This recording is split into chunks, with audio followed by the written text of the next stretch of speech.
Welcome to another amazing episode on the set. And as always, we bring you amazing people on our set so that we can be able to get to know more about them and also discuss on trending issues. And our guest today is not someone who is new to you. This is a TikToker, a digital content creator, and an amazing person. Yes, an amazing person. She will tell you what she does, and I'm sure this face is not new to you. So welcome on our set. Thank you so much. I appreciate. Introduce yourself to our beautiful audience. My name is Nikita. I'm a content creator, an influencer, and a beautiful girl.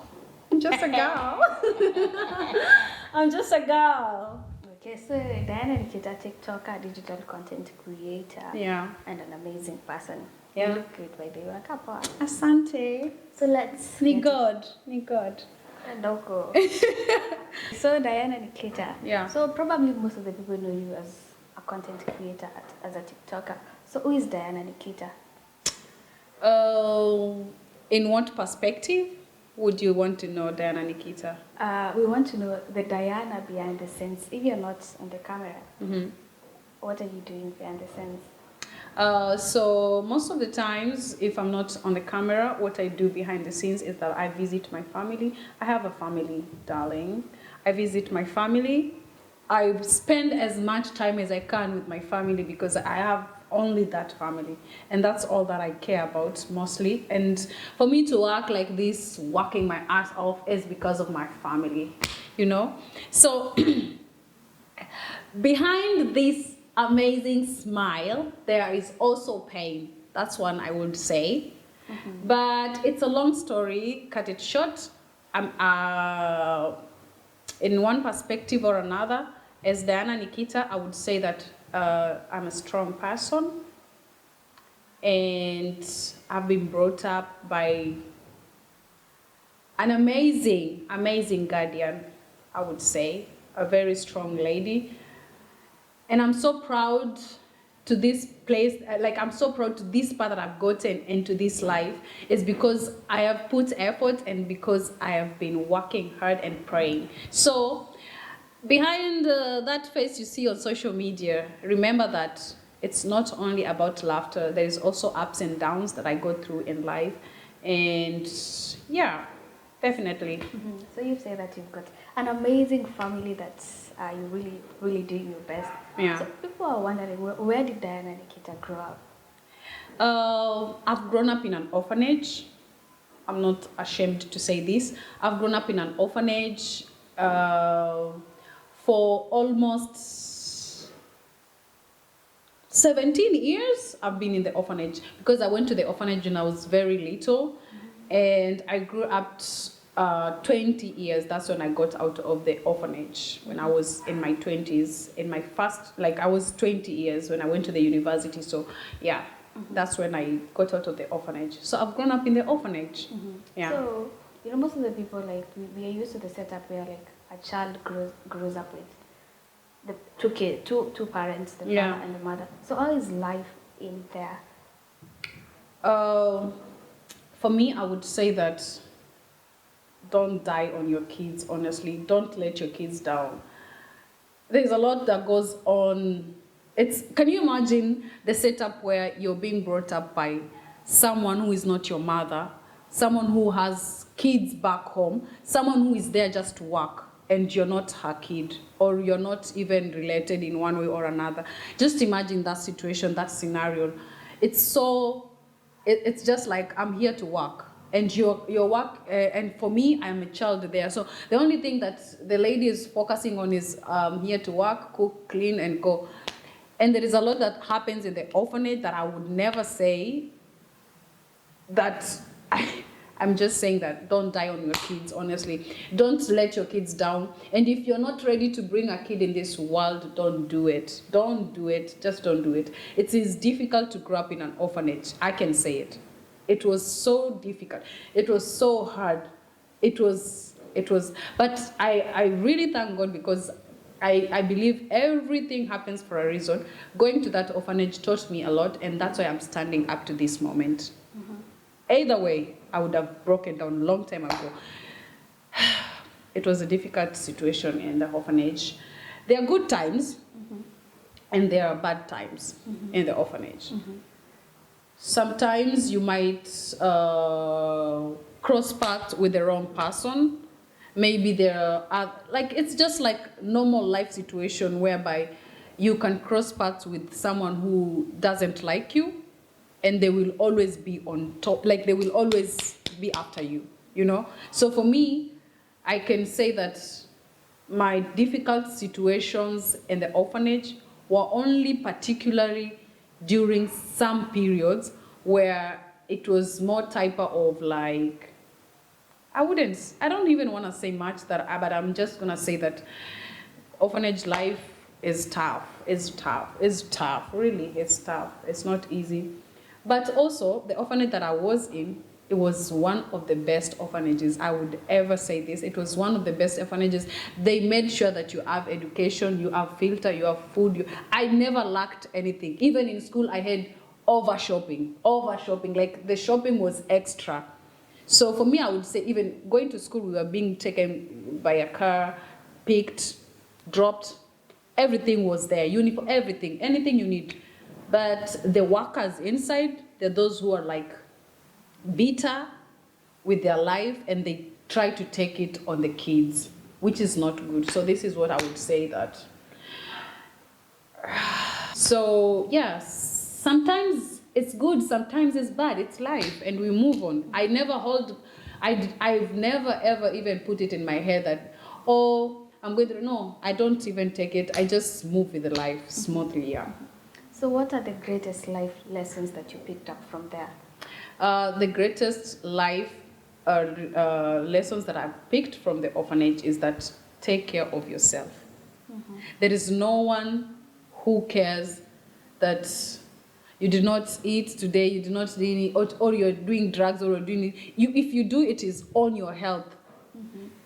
It starts with you. You have to take care of yourself. So one, take care of yourself.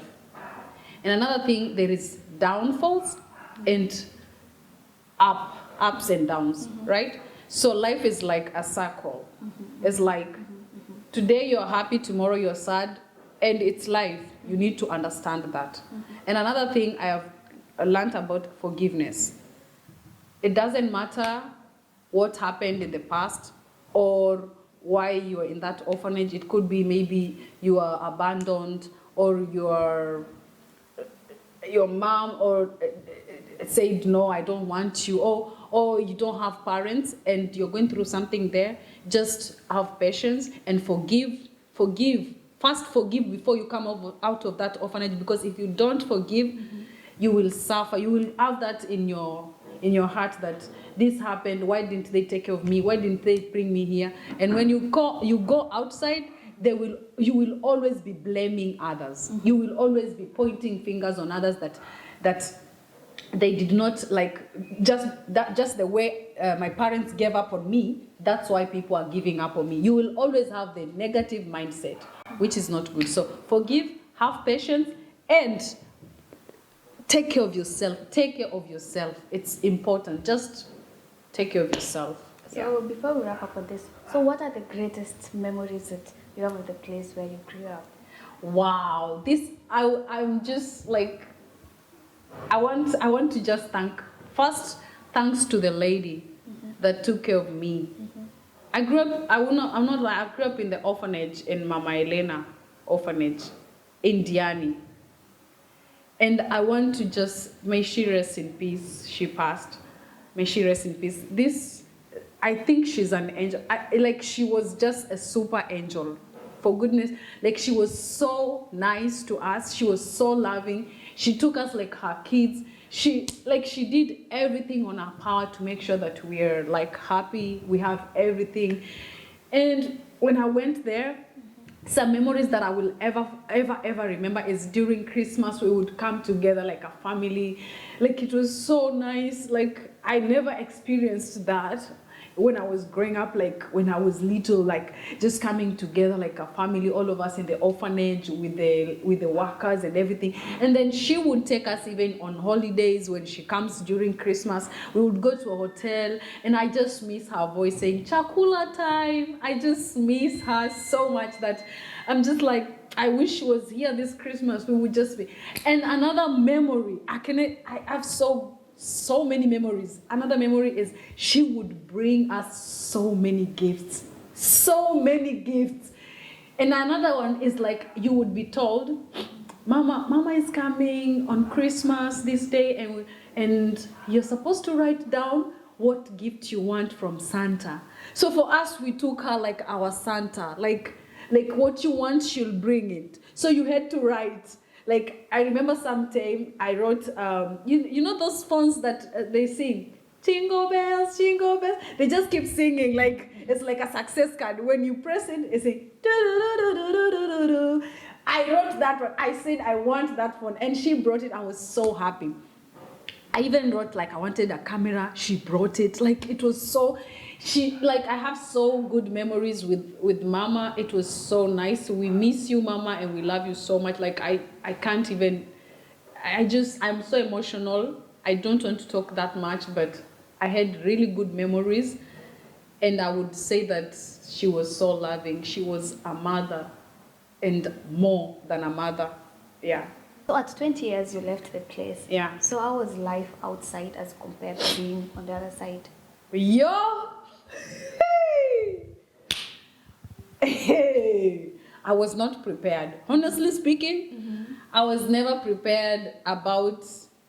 I was always thinking, this is what I was always thinking, because, man, whenever I want something, I get it. Like I had already even forgotten life back in the village, how life used to be. So I was just thinking to myself, we're just gonna, it's like a fairy tale. Are we just gonna stay here forever? We have our house. Like, everyone had a room.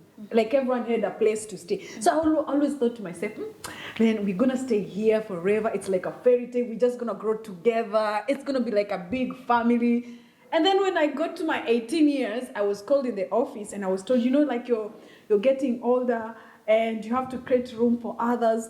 Now you have to pace way and pave way. Others are coming. So like when you get 18, you're supposed to exit at the age of 18. But I was not yet done with school and I had nowhere to go at that point. And so like the management just discussed it all around and they just figured that I can still stay because I'm still going to school and I'm not done with school. Immediately I got like done with my university. They said, okay, now Diana, it's time to exit. I was so emotional. I cried. I didn't know where to start. But I thank them because they did not just leave me like, who? They tried their level best to be asking me, have you eaten? Are you okay? Are you safe? So life outside was so difficult. First, I came outside. Whenever I hang out with my friends, they ask me, like, oh my God, Diana, I thought you use this. I thought you take this. I thought you smoke. I don't. I do not. You know why?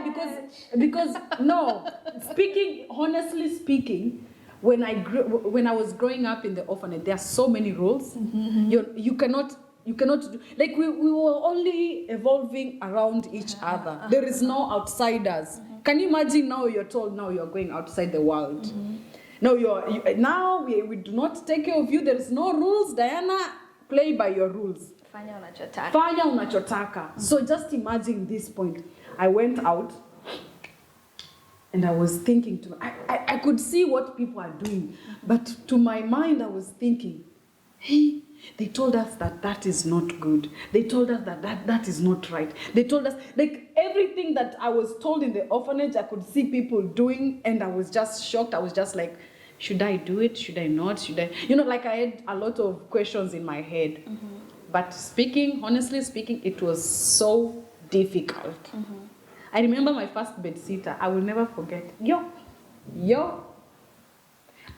Okay, maybe people will say at least ulikuwa na at least uliweza kupata bed sitter, kuna wengine wenye walienda kwa streets, unajua.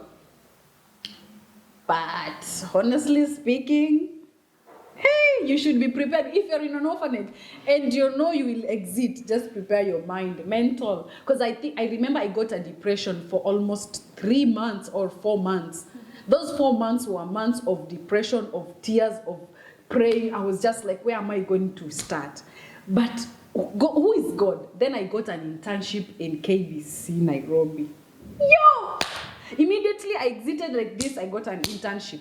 Now I was just looking at them, I'm working hard. I went back to their office, I was there, I'm working hard. I want to go to this internship, but I don't know where to stay. And they came through for me, like my life has just been God. I think it's just God. God has always been there for me. Everything is happening like continuously like this, just God. Mm-hmm. Yeah. Mm-hmm. So that is the Diana, and then content creation. Yeah. Happened. Then now, when I went to KBC, I did my internship. For 4 to 5 months, I was there. And then now I was looking at it like, okay, am I gonna get a job here? I was trying my best. I was going to the field. Nilikuwa najituma, my God. Hey! Nilikuwa najituma naenda field. Na kwa mimi nikisikia leo watu wanaenda field, nauliza, can I join? Can I come? Nilikuwa kila kona. Niende radio, nitoke radio. Niseme, I also want to try production. Nataka kuingia newsroom leo. Like I was just, nilikuwa najituma, and I remember I was sent to cover an article in Diani, young mothers in Diani, and I covered so well, and I was on the TV, and I saw myself. I was so excited. I was just like, "Dang, that's me." But then it didn't happen the way I wanted. I wanted to be on the mainstream, but it didn't really go well.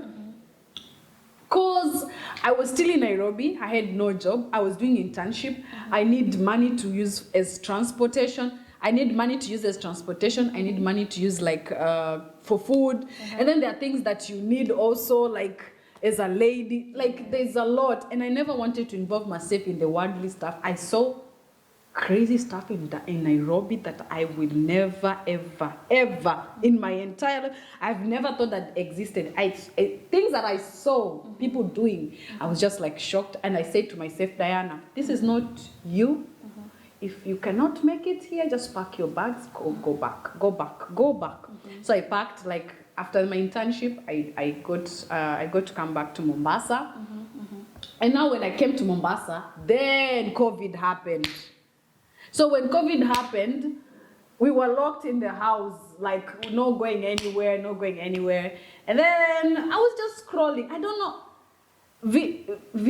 Viskit. I remember it was not TikTok. I was in Viskit, actually. I was not on TikTok. I was on Viskit. This app was called Viskit. And I think Viskit, it went away, and then TikTok, it can pick up. Because like I was on Viskit, posting. Not even posting, I was just scrolling most of the times. I was just posting for fun. Hata nilikuwa napata 0 views actually. Hata msione nilikuwa sijini. Nilikuwa napata 0 views, 0 likes, na post na delete. Sasa one day I was just like I was on TikTok. I think I saw like this app being advertised on Viskit. Like TikTok, hey, this app, everyone is having fun, it's an entertainment. So I went on TikTok. And I was just scrolling on TikTok, and then it was during that time of election that I decided, like, you know what? Let me just do content. Like, let me just post. I'm so bored in the house. I'm doing nothing. Nilikuwa nashikwa na depression, bro. Nikasema acha tu ni post content. Then I did this one dance. I don't know how I did it. If anyone ever has that question, I swear, sina explanation. I don't know how I did it. I just stood there, put my camera in front, nikafanya video na nikapost. Nilipost usiku. Nikapost usiku na nikalala. Na nilipoamka ilikuwa imeblow. Hadi niliwaambia hapo kwa TikTok. Infinix yangu ilikuwa ina hang. Ilikuwa ina hang. So yeah. Then it went viral and everyone loved my content, and that's how I became a not a videographer, bro. That's how I became a content creator. Yeah. So right now you're there on social media, everybody is talking about you. So I'm sure pia pale nyumbani walipata habari. Yeah. So how was the reception Back to at your home? guardians? First of all, Speaking honestly, my dad is a pastor. My dad is a whole pastor. I'm sorry, Dad. I know you. Yo, so Christmas I went back home. Let me say this. Christmas I went back home, and I was wearing a dress. That dress was so long, no, like it was long, like it was here, like here, like it was long past my Below your knees. Yeah, below my knees, Then my dad was the one picking me up. My dad, I called my dad, I said, it was raining. I don't know why every time whenever I go back home, it rains so heavily. It was raining heavily. So I stood on one of the stations there. I said, I'm in these stations, could you come pick me? So he came. He looked at me like this. He told me, uko na leso. I knew it's about to go down. He asked me, uko na leso? Like, do you have something to cover up yourself? And he didn't say it. He didn't want to say it. I love my dad for this reason. He didn't want to say it in a way that I would be offended, but he said it in a way like, uko na leso juu kunanyesha, alafu matope inaweza kukumwagikia, like nikikubeba, so uko na leso, like ujifunike. I was just like, yeah, sure. Goodness. That dress was so long. Below the knee. Lakini niliambiwa nifunge leso. So outside there, when I went, like back in home, they know. They have seen my videos. In fact, my mom did not have a smartphone. But alipata hizo videos. Alikuwa naletewa tu hivi. Anaambiwa, see what your daughter is doing on social media. Now she has decided to walk naked. Hey, where? Even my small cousin, guy, mwacheni kuwa traumatize watoto. My small cousin, I think I have that video here. She was explaining to me. I was just taking a video, and then my small cousin comes in and says, do you know those girls who said hello to you there? They were talking bad about you. They were saying that you post naked in TikTok, in social media, that you've become a bad girl. Like the reception. My mom loves me the way I am. My mom, she does not even question me. In fact, she tells me if it's paying you and you're not doing anything wrong, you're just pitching brands and you're just working and you're like creating content, it's okay. And if people love that dance, it's not like I'm naked. You have seen my videos. Am I naked in those videos? Everybody has got their own definition of the term naked. Naked, yeah. I think the village people, naked to them is ukiva crop top uko naked. But my mom does not care. Mimi naendanga, whenever I'm home, my mom does not even ask me. I put on shorts, trousers, it's okay for me.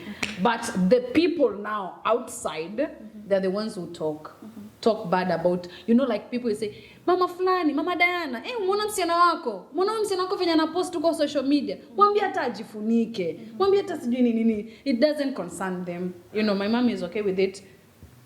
And yeah, but yeah, people will talk. Either good or bad, the people will talk. Even if you do your best today, they will still talk. So yeah. So the big question up is, does content creation really pay? Yes. You pay? Me, if I start saying what social media has done, what content creation has done to me, they will say I'm bragging, but I don't want to say that much. Me, I've seen myself come from zero to at this point that I am right now, that I can afford to pay my bills, that I can afford to say, I want to go to this restaurant. Mimi hata sitakangi vitu mingi. I just want to be happy. That's all that matters to me. I'm happy. Like, content creation is paying my bills as we speak. Content creation has paid my bills.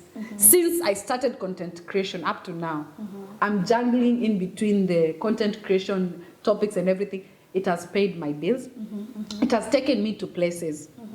It has done so much for me. It has made me even pay my brother's school fees. Like, I have been doing a lot because of social media and because of content creation. Yes, content creation pays, but depends with, do you know what you want as you're creating the content? Yeah. So there are people who create content just for views and followers, and they want to be famous. I did not want to be famous. I wanted to create content that can impact other people, that can educate other people, that can bring something to another person, can motivate another person and say, hey, umeona Diana, siku hizi, like she's growing, she's, unaona, something like that. And something that can make other people proud of you, like just looking at you and saying, Diana, you're pushing, you're going.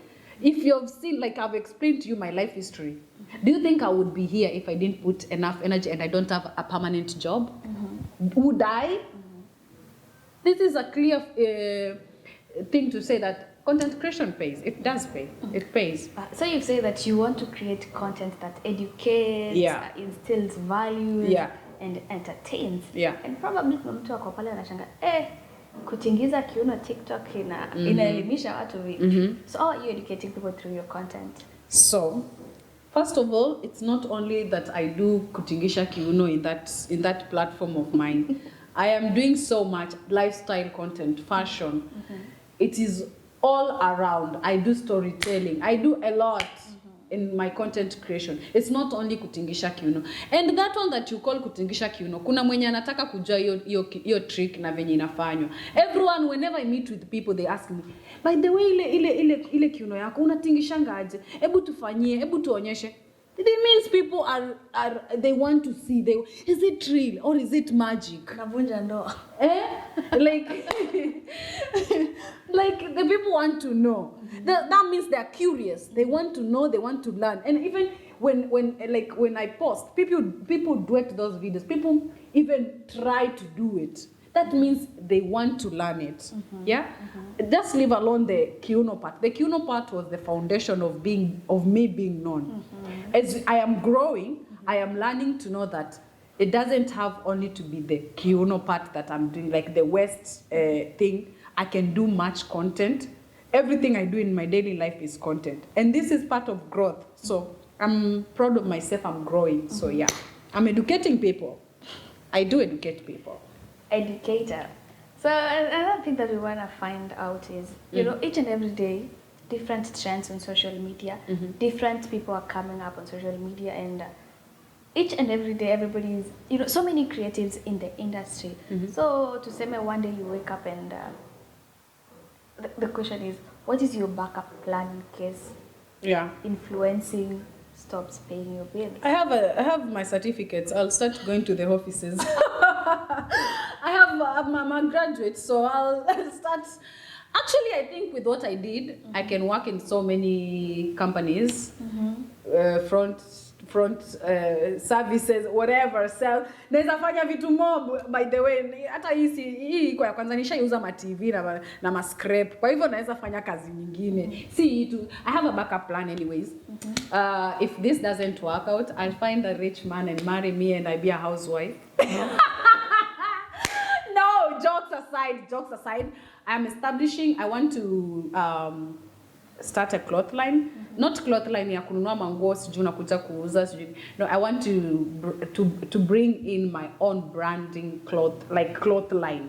Your own collection. My own collection, like nikuwe na fundi wangu ananitengezea designs na I start marketing them and selling them. It's on the process and I'm trying to do it. God willing, inshallah, it will happen. So pray for me. That's a backup plan. Another backup plan is that I can just go ushago nianze kulima, nikuwe agriculture lady. Kilimo na biashara. Kilimo na biashara inafanya mambo. Naweza kuanza kufanya kuku, niuze kuku, zinataga mayai, zikitaga mayai nauza mayai huku nauza kuku. Like unajua ng'ombe, mbuzi zote pamoja. Ni vitu zinaweza fanyika tu. It's life. You take life the way it's don't be hard on yourself really. Just be very don't be hard on yourself. Like, okay, as a person who has been and I don't know whether to use the term limelight, as a person who has been out there and so many people have gotten to see you, probably okay, so why is it that most of the people that have been there out in the limelight and then vitu zinakujanga, they go wrong somewhere, like kukuja back kwa social media, it's like when they want to start over again, wanakuanga embarrassed of asking for help, of people seeing them struggling. Why is it that wengi wao wako hivyo? In my perspective, in me, I don't think I would be embarrassed to start over again. I will say this, girl, if you have to start over again, do it again and again and again and again until you feel you're satisfied and you feel you're proud of yourself. Don't be embarrassed. For me, I will not say in the perspective of, oh, they feel embarrassed or what. I feel like it's just sometimes it's not being embarrassed. It's like the downfall really put you through a lot that coming back, you need a lot of strength. Now, like kuuliza for help and people have been seeing you on TVs, on nini. It's not easy, but for me, I would say, if you need help, please cry out, help, we will help. People will help you. One thing I always say about starting over again is, this time when you're starting over, you're not starting over from scratch. Yeah. You're starting over with with experience, with lessons, and from where you left. Yeah. So you know what mistakes not to make. Don't ever be starting. Don't be scared of starting over again and again. Please. Yeah. So there's this thing that says the most depressed person in a family is not the parent, it's the firstborn daughter. As a firstborn daughter, what do you feel about this statement? Firstborns kwanza salute to you. Kila unajua firstborns ni kama anakuanga mzazi before hata yeye akue mzazi. Like you become a parent even before you becoming a parent. You don't have your own kids, but you start taking care of your young ones. So for me, I would just say that it is. Sometimes it can be depressing, but you need to learn how to say that. Yes, I have to help, but it is not supposed that I have to cut myself so that I help. Sijui niseme aje, it's a saying too much. Yeah. Give yourself grace too. Yeah. Also take care of yourself. As you give out, try to take care of yourself. And you feel like, I don't have sai sina. Don't go uibe ndo upeane hapana. Tell them sina. It's easy, it's simple. They will, with time they will understand. Maybe they will say, oh, you're not taking care. No. Pia you have your own life that you're trying to build. You have your own life that you're trying to build. And they also they are my brothers or sisters. So for me to say I want to help, it is like I am giving because I have it right now. But if I don't have, then I cannot give. Then you cannot be talking that, oh, she does not help. No, I don't have. So I cannot do anything for this reason. So usijinyime, ujiumize, ujigandamize uko ndani kwa sababu unataka kusaidiana familia. Hapana. Take care of yourself. If you're okay, you have that extra money, you have that money to take care of your siblings, also do it. If you don't have, then tell them you don't have, and it's life. I mean, it's life. So as we wrap up this conversation, there's this thing that is everybody talks about, black tax in African setups. Black tax. So what is your take on black tax? For someone who does not understand black tax, can you elaborate it? So for someone who does not understand what black tax is, I'll just give this scenario. Your parents took you to school, and after school, they expect ukipata kazi, you come back and start taking care of them. So it's like your parents say, we're investing in you so that you can come back and take care of us. So unexpected, hata kama your job is paying you 10K, it's like, your 10K yako unapata and you have your own family. Lazima pia sisi, like, most of the people say it's like entitlement. Oh, lazima the family entitlement thing. Yeah. Wanataka uko na 10K, lazima utumie your grandparents, your mother. Mimi, you're struggling on your own, but they still want you. Mimi, I will say that it's not good. Really, it's not good. You can even put someone into depression. Most of the people, young ones, unaonanga huko wanajinyonga, wanapata depression. It's because the parents are really straining them. The parents are really over nini. Yani like they're overstressing them. Like today, sijui nini. Tunataka pesa sijui nini. Me, as an example, wewe mzazi uko hapo. Ama wewe, you're my big brother or you're my cousin or you're my nini. You see the way you're suffering right now. Perhaps I'm even suffering more and you don't know. Exactly. Because I am not letting it out here or I'm not sharing with you, right? So for you to sit there and say, tunamuonanga huko ana post, anakula vizuri, anafanya nini. No, don't ever judge somebody. Perhaps I have even bigger problems than they have, right? So the entitlement thing should stop because it's not even worth it. The fact that utanipigia simu niambie tutumie pesa alafu nikikosa kutuma uanze kusema eti mimi niko na roho mbaya, mimi sijui nini, hapana. It does not work like that. I feel like somebody is supposed to give when they want. It is not when they are like it's ni lazima, ni mandatory. No. And if I want to help, I will help. And if I feel I can't help, I won't help. And if I feel I don't want, I won't. Yeah. And it's, most, like, what I want to say is, as an African parent, ensure you have kids when you have the capacity to take care of these kids. Because you're calling your 28-year-old daughter, your 28-year-old son, and you're threatening them on the phone, unajua mimi ni mzazi wako nilikupeleka shule. So it's your time to give back. And then there are even other parents who try to be like cursing ati unajua wewe nilikuzaa, like hata fadhali ningezaa mkate nikule. You know, like it is so bad to tell your child like that. Na maybe that she's going through the worst. Hizo ndo vitu mnafanyanga hadi watoto wanajinyonga. Mnasikia mtoto alipatikana kwa nyumba amejinyonga huko. Ni juu ya hiyo story. Don't stress your kids, parents.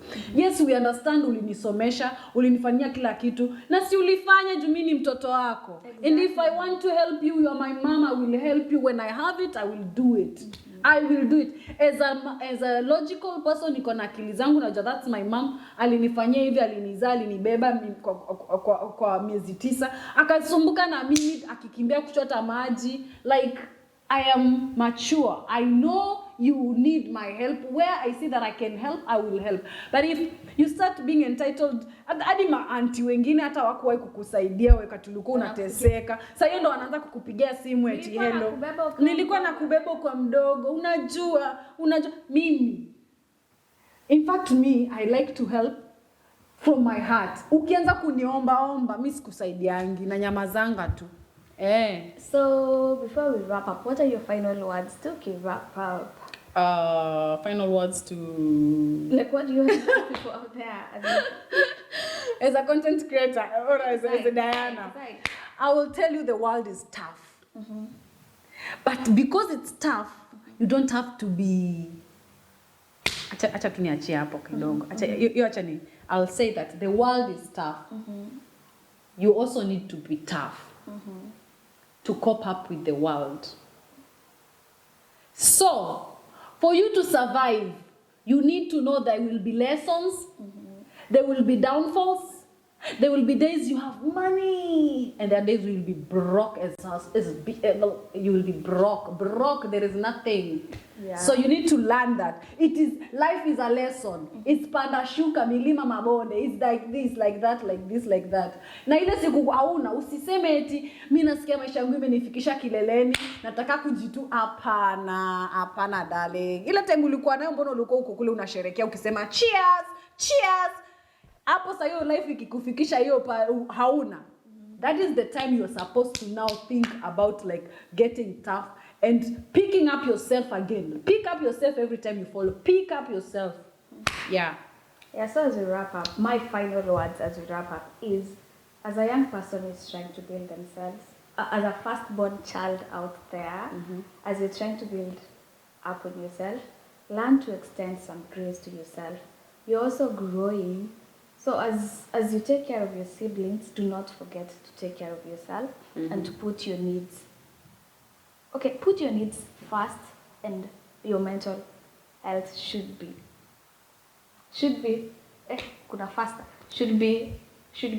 Your mental health comes first. True. In anything you do, remember to take care of your mental health. It is very important, because when your mental health is not right, you end up doing the worst thing. So take care of your mental health. Make sure your mental health is 100% correct and very good to be doing other things. Yeah, and kama mental health yako iko vizuri, achana na hiyo story, usifanye vitu, tulia kwanza, mental health yako iko vizuri. Talk to ChatGPT, itakusaidia, and learn to open up to your friends. Talk to these friends, when you open up alafu wanaenda kukuanika huko kwa social media. Like you know who your friends are. You don't just go opening up to everybody. Probably it's your siblings or something like that. Yeah. Another thing that, as a young person trying to work on yourself, don't give too much in your workspace. Hautaki kuchukua break because you're afraid they will lay you off or something like that. Learn to take a break, because the moment you break down, these people will replace you without thinking about you. Faster, sharp. Next generation. Kuna swali nataka kuuliza ya mwisho. Bro, hizi maswali. Listen, no, I don't want people to come up to me. So probably wanashangaa, Diana, Nikita, uko na mtu? Mimi nimeolewa hadi niko na watoto. Mbona mnataka kunisambaratishia ndoa yangu? Okay. Ebu tafadhali, hiyo swali achana nayo. Niko na watoto, nimeolewa. Ni vile pete nimeacha kule nikioga kwa bathroom. Inakufinya? Inanifinya. So see you on the next episode, and ensure you like, share, comment, and in case uko na maswali yote unataka kuuliza, just drop your questions hapo chini. And nyuma ya camera, the king gets photography. Give all your money. Money to King Gates.